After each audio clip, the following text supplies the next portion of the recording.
All right, how's it going, everybody? Today we'll be working on a Mercury 240 EFI V6. This is a 2001 M2 off a 2001 Sea-Doo Islandia. Now, the reason for making this video is there's actually not a lot of these videos out there.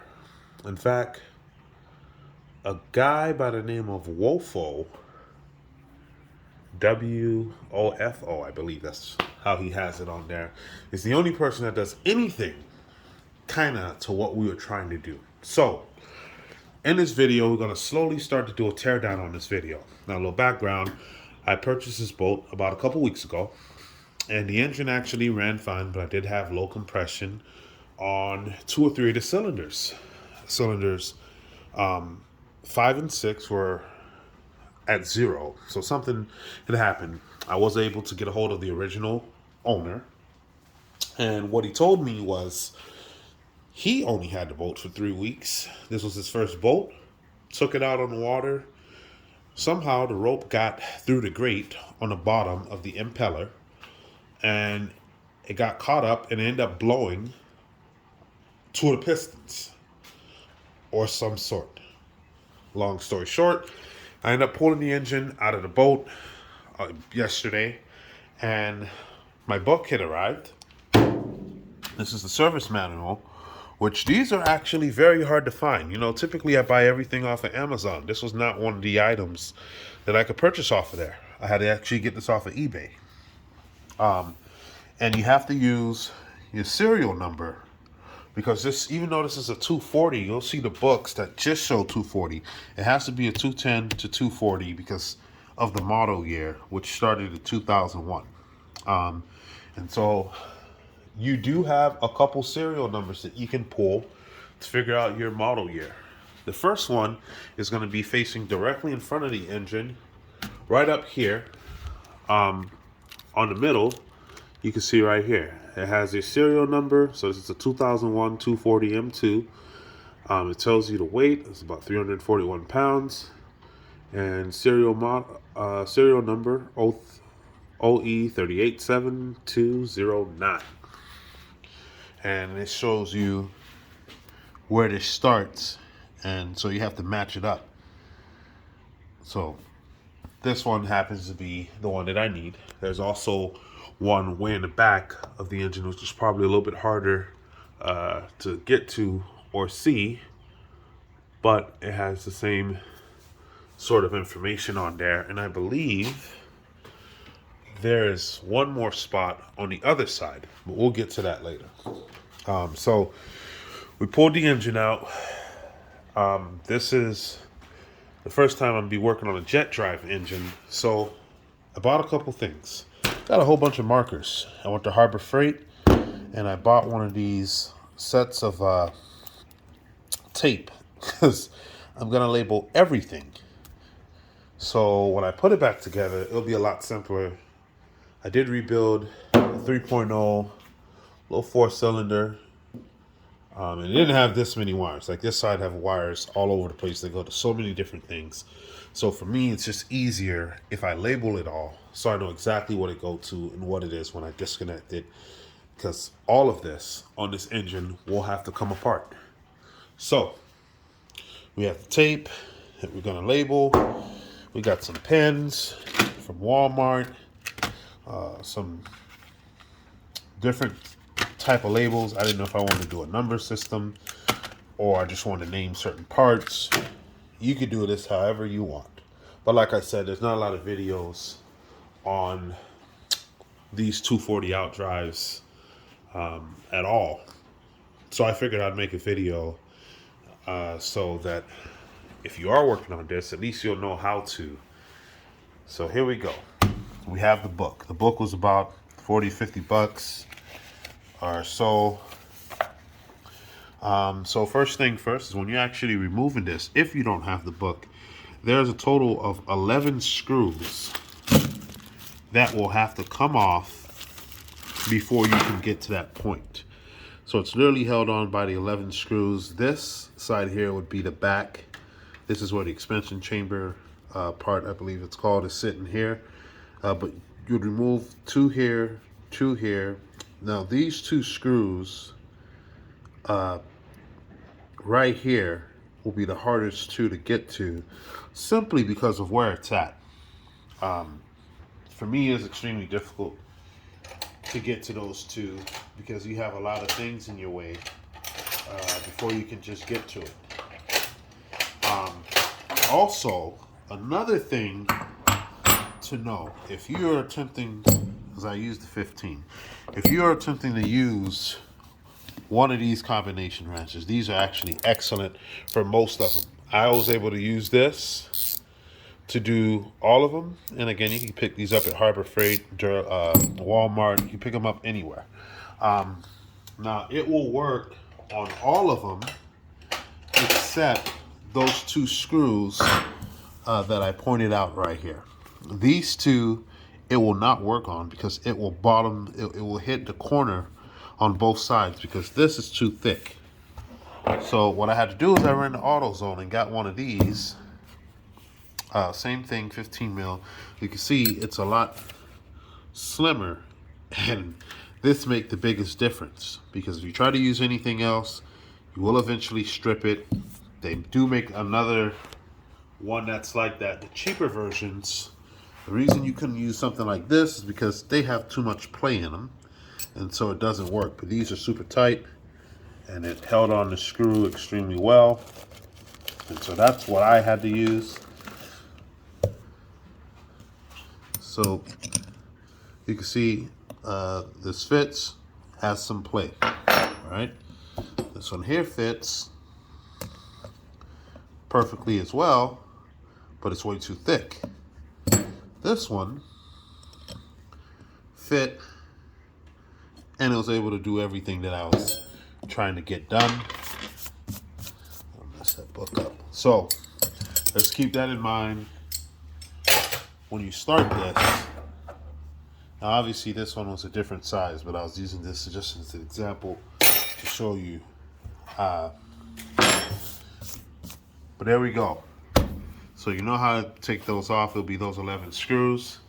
In addition to those 11 screws, a couple other things is gonna have to take off.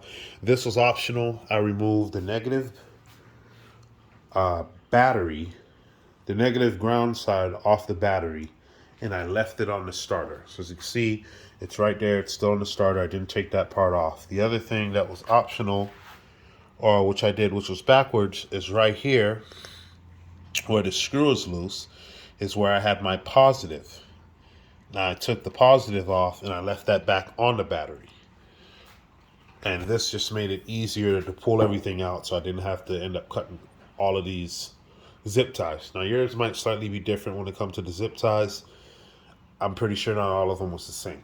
This other cable we have here was just laying down at the bottom. Don't really know what it goes to or what it's for just yet, but we do got the book. Eventually we're going to label everything and we will figure out what exactly it does and why it's there.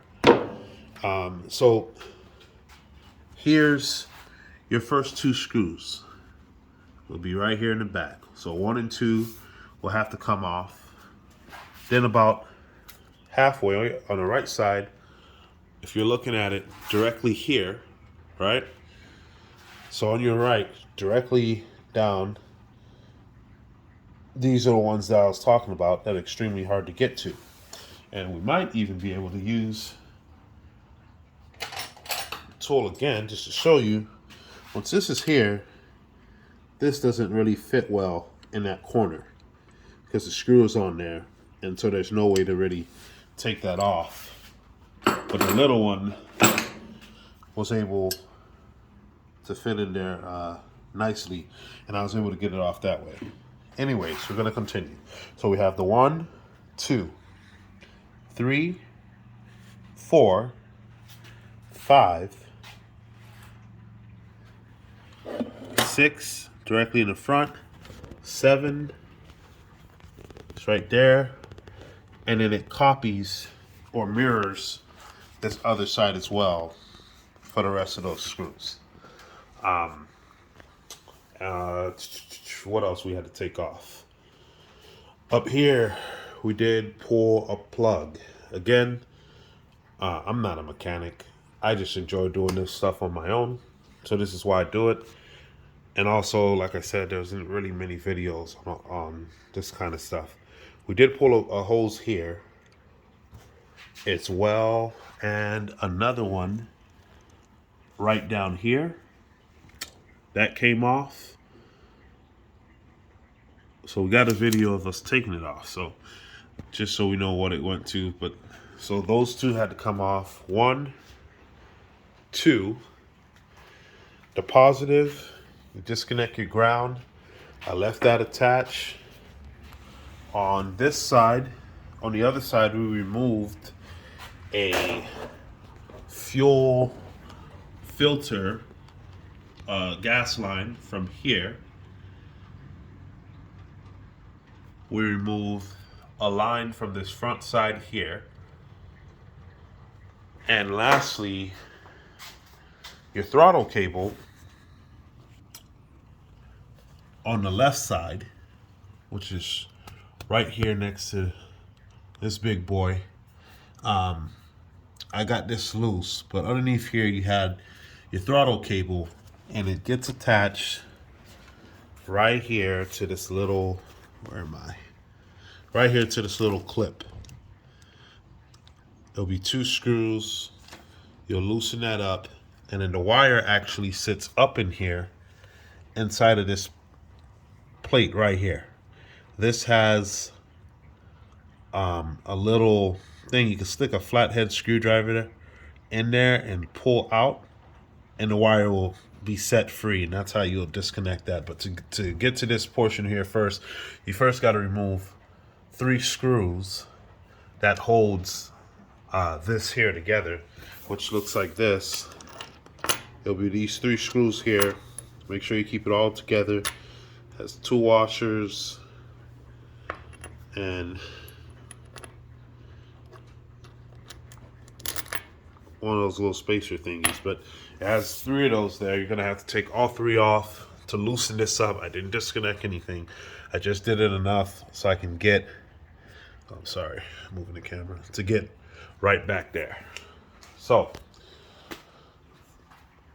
that's pretty much what screws you have to remove in order to pull this engine out. Another thing you might need to know is taking the engine out as well. It wasn't as simple as I thought it was going to be. Now, from Harbor Freight, I purchased this for a different project, but this is a 2-ton engine hoist. And I believe, if I'm not mistaken, this is 8-ton long ram. Now, the Sea-Doo boat, because of my trailer, is on wheels. It was a little bit more difficult to get to, and I actually couldn't get this directly over the engine. So what I did was I had to do a little bit of improvising. I went to Harbor Freight and I bought this line here. This line is rated to lift, or its safe load is 330. And I just told you, looking at the weight here, is about 341 or whatever that was. And so we put one of these other pulley systems attached to that, and so it helped kill some of that extra weight. And this is also from Harbor Freight, and that's also a 1-ton as well. So we use both of those together, and I'll pull one, pull the other one to try to balance it out, because you don't really have any places that you can lift this up from safely. I guess another way you could have did it was, once you had something up here, you could have lifted it up a little bit and stick something completely underneath and pull it on the other side and like create a harness or something. But that's the way I did mine. And speaking of what I used up here to pull it out, I actually got one of these. And again, Harbor Freight's down the street. I got a couple other places, but it's extremely convenient because I don't have to go far. So I bought one of these bolt type wheel pullers. And these sets look something like this. And you get one of these, I think I paid somewhere around 30 bucks for it. You're gonna set that on there, you're gonna line it up and make sure it's all aligned. I did use, comes with these, low washers. I use one on each, and I think I was running these three here because that's what gave me the clearance that I needed for what I did. Then I had some chain, which you could buy in a bucket. You could have a short piece laying around or something. This is rated for 1250, so 1250 pounds. This is also from Harbor Freight, but I had that for many other reasons because I've pulled other engines out of the boat before. So I already had pieces here, and I basically roped it around the inside and hooked on to my chain, and then I pulled it out. That's the way that I did mine. So it was mounted onto here and also attached to that giant clamp off the engine lift was the other 1,000-pound hoist onto here, and it was lifting, and so I was kind of like doing something like this till I got it all the way out.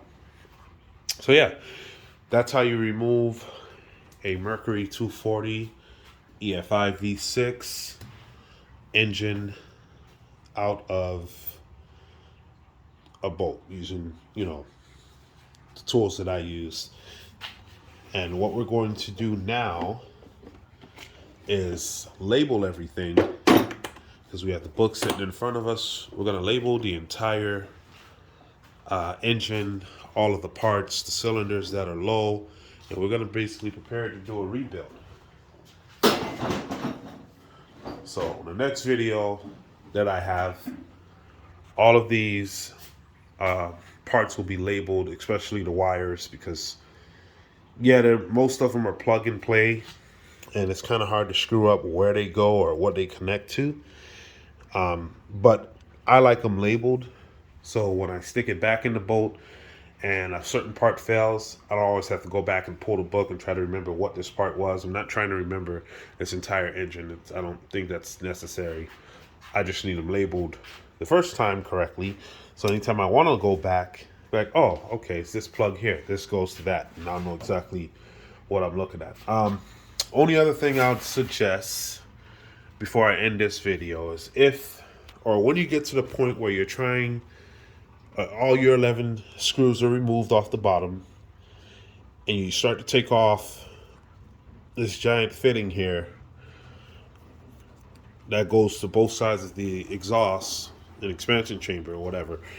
Just these do come off. It's like a rubber and a rubber. This makes it tight. What I used, I just put these back on here so I wouldn't lose them. But what I found that works really well was penetrating oil. Now this you could buy from,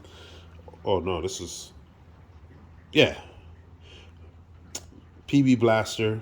I got this from AutoZone, and I had this for a while. I use this for a lot of things, but it works really good. Just get a flathead screwdriver, and what you want to do is you're going to stick it in between here, just so you can lift up the rubber and slowly move in a circle and allow that PB Blaster to make its way around. And as it gets loose, then again, there's another fitting that slides on top of here. You'll do the same thing, separate the top part and get all of this to get around, and so it'll slide off itself easy. And some of them are a lot looser than others. Mine's is extremely tight, so that did give me a little pain in the butt to work with. And then other than that, it was actually straightforward and pretty simple to pull out. And then I kind of have it sitting on these two pieces of 2x4 just on front, because one side leans and it together it supports itself pretty good. So yeah, we're gonna start labeling this thing. Got a craftsman table. I think this is rated for like, I don't know, 1,300 or 1,200 pounds, something like that. Got this from Lowe's. on a deal. It was actually really cheap. I don't remember what I paid for it, but it was not even $100. So that was extremely convenient at the time. I think it was a Labor Day sale that they had going that I picked that up on. But yeah, we're gonna end this video right here. Again, this is a Mercury 240 EFI V6 on a 2001 Sea-Doo Islandia. At some point, I'll show you the boat, and we'll talk more about the boat and some of the features it have, because these model boats ain't being produced anymore. Sea-Doo stopped making these, I think, in around 2008. Correct me if I'm wrong. But yeah, these are fun boats. I've never driven one, so I can't personally tell you about the experience right now. But after this is completely rebuilt and we figure out what was wrong, when we open up these cylinders, we'll get to that point. Till the next one.